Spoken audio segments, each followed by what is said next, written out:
ये तस्वीरें करनाल की हैं, जहां ललित बुटाना के निवास स्थान पर कुमारी शैलजा जो है वो पहुंचने वाली और अब पहुंच चुकी हैं। जी हाँ, पहुंच चुकी हैं और आप तस्वीरों में देख सकते हैं कि मॉडल टाउन स्थित ललित बुटाना के निवास स्थान पर कुमारी शैलजा जो है वो पहुंच रही है। शमशेर सिंह गोगी जो है वो उनके साथ जो है वो पहुंच रहे हैं। ये तस्वीरें करनाल की, ये तस्वीरें हम आपको दिखा रहे हैं जहां पर कुमारी शैलजा जो है वो पहुंची है। और पसंद के पूर्व विधायक शमशेर गोगी जो है वो उनके साथ जो है वो पहुंचे हैं। ललित बुटाना के निवास स्थान पर पहुंची है और पत्रकारों से बातचीत भी करेगी कि आखिर किस लिए वो यहाँ पहुंची हैं। और ये तस्वीरें करनाल की, ये तस्वीरें हम आपको दिखा रहे हैं जहां पर उनका फूलमाला पहनाकर भव्य स्वागत जो है वो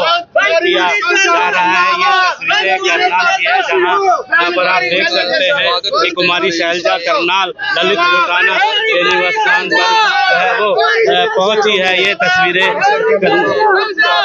करनाल की है, तस्वीरें हम आपको दिखा रहे हैं और पत्रकारों से बातचीत भी होगी है। वो भी हुए हैं, स्वागत करते हुए बड़ी संख्या में लोग आपको नजर आ रहे हैं और आप देख सकते हैं सभी लोग फूलमाला लेकर, हाथों में फूलमाला लेकर खड़े हुए नजर आ रहे हैं। उनके साथ हैं और उनका फूलमाला पहनाकर स्वागत करते हुए नजर आ रहे हैं।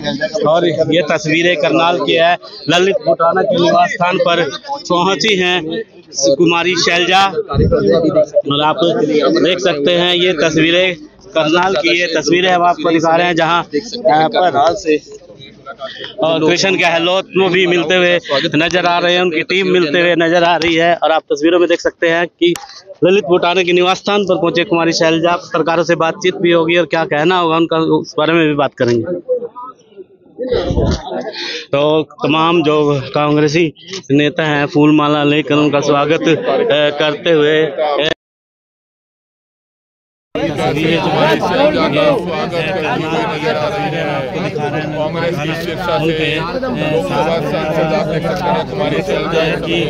करनाल पहुंची है और सभी लोग स्वागत करते हुए थोड़ी साइड कर लो, थोड़ा करनाल के मॉडल टाउन स्थित ललित बुटाना के निवास स्थान से दिखा रहे हैं।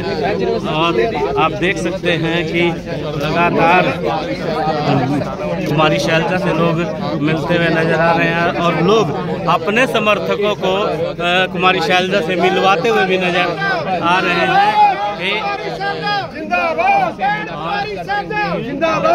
तस्वीरों में आप देख सकते हैं कि कुमारी शैलजा, कुमारी शैलजा, कुमारी शैलजा, कुमारी शैलजा, कुमारी शैलजा,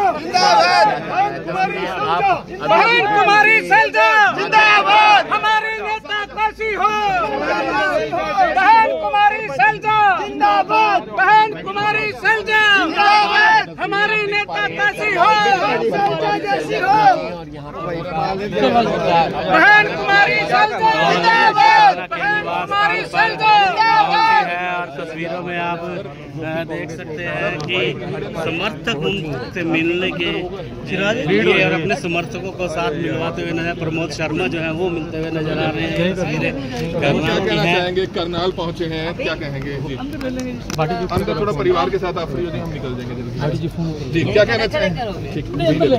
यही कर लेते हैं फोन।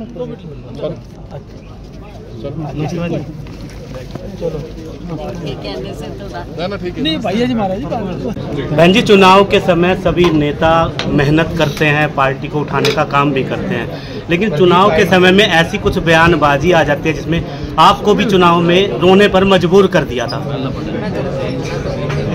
तो पिछला अब चुनाव गया है, आपने प्रचार भी नहीं किया था, ऐसा कहना था खुद। गलत बातें थी उस टाइम की थी, पार्टी के अंदर की बातें होती हैं, हमारी कुछ कारण तो रहे, तो सबको पता है, बार बार कारण तो थे, दुख की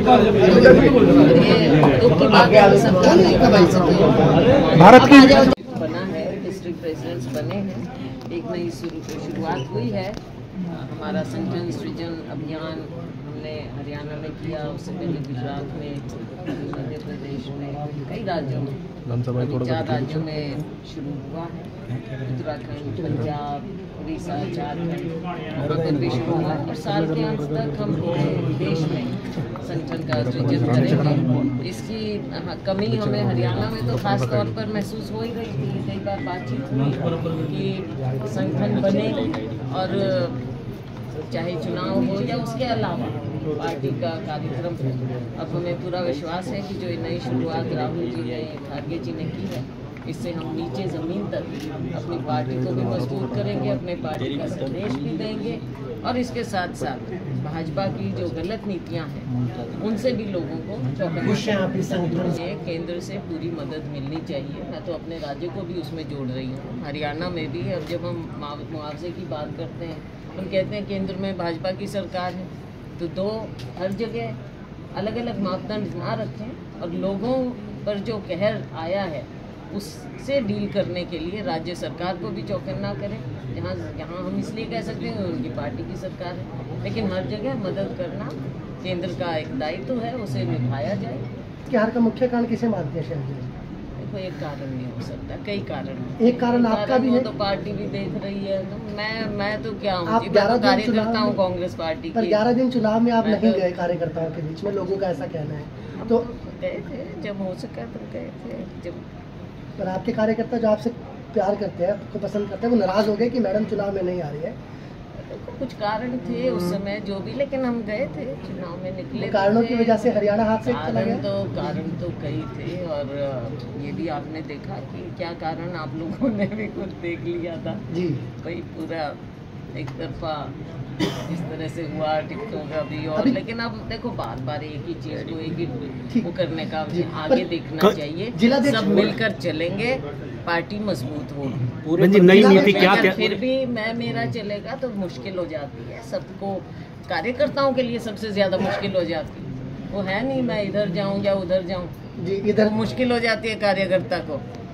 पर अब तो कहावत होगी, देर आए दुरुस्त नहीं होना चाहिए, सब मिलकर चलें। क्या नए प्रदेश अध्यक्ष भी मिलने वाले हैं कांग्रेस को आने वाले समय में? ये अगेन हाईकमान तय करेगा। बहन जी, शमशेर सिंह गोगी कहते हैं कि अगर जो सांसद की सीट अगर सीट मिलती है तो सरकार बन पाएगी करनाल लोकसभा। ऐसा है, गोगी जी जो कह रहे हैं आपके सामने बैठे हैं, उनसे पूछ लो। मैं उनकी तरफ से क्या बोलूं, क्यों बोलूं? हरियाणा में भी आप पानी तबाही मचा रहा है, कई बांध कैसा? बहुत जगह बहुत ज्यादा बांध भी टूट रहे हैं, रीच हो रहे हैं। और जो बारिश का पानी है, क्योंकि ज़्यादा बारिश है तो उससे भी जो जल भर रहा है जगह जगह, शहरों में और गाँवों में बहुत ज़्यादा नुकसान हो रहा है। पीने के पानी की प्रॉब्लम, जल घर तक जलमग्न हो गए हैं, बिजली घर हैं, खाने की चीज़ें नहीं पहुंच पा रही, गरीब आदमी बेघर हो गए हैं, जो पशु हैं वो भी बेचारे बेसहारा, बहुत ज़्यादा नुकसान हो रहा है। जी हाँ, जो बीजेपी जीतने का कारण क्या वोट चोरी? देखो, वोट चोरी का एक बहुत मिसाल हमने तथ्यों के साथ हमारे नेता राहुल जी ने दी है, आप सबके सामने रखी है, सार्वजनिक रूप से मीडिया के सामने रखी है। इसका जवाब भाजपा को देना पड़ेगा कि वोट चोरी क्यों। वोट चोरी की साफ पुख्ता सबूत हमने रखे हैं, हमारी पार्टी ने, हमारे नेता ने रखे हैं। भाजपा जवाब दे, इलेक्शन कमीशन जवाब दे इस बात का। करनाल की विधायिका के घर भी 2 वोट मिले हैं और वो उनका ये कहना मुझे पता ही नहीं इन वोटों के बारे में। एक सवाल आखिरी, आपके हिसाब से उदयभान जी सही काम कर रहे हैं या उन्होंने सही काम किया? हाईकमांड फैसला करेगा। शुक्रिया। कुछ कहेंगे मैम? Thank you.